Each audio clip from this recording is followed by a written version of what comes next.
This is a true story about a man who emotionally abused his wife until she died.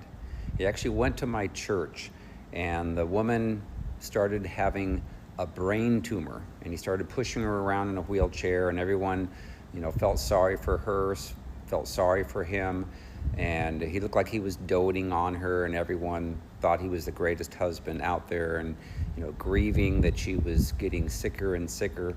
And sadly, she ended up dying at age 49 of a brain tumor.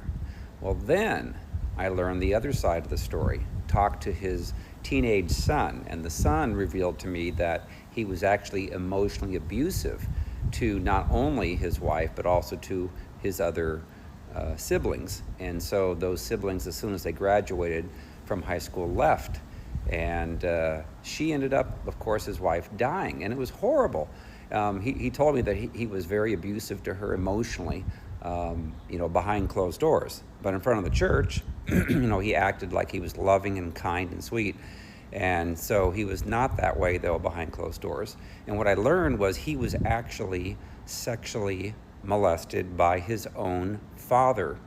And that's what gave him these demons because of that. And well, then he turned around, of course, and then abused his wife to the point of where she died. And you think about that, when a person's emotionally abusing you, or they're saying words that are hurtful and harmful, where do you hear that information? You hear it between your ears, of course.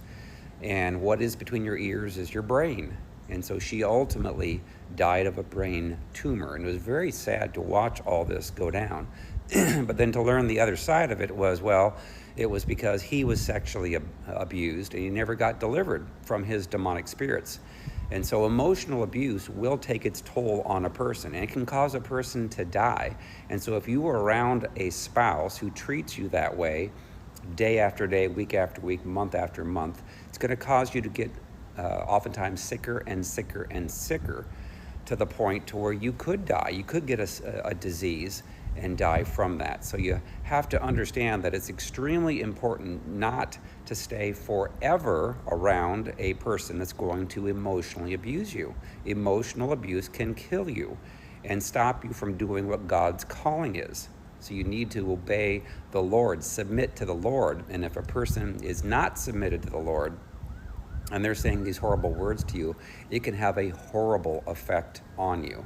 So I have a book called Freedom from Soul Wounds and Demons. It's available on Amazon in paperback, Kindle, and Audible.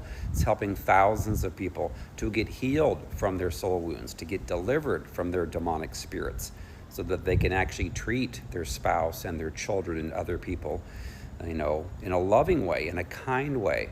And that book's also available in Spanish. Again, it's called Freedom from Soul Wounds and Demons. All right, thanks.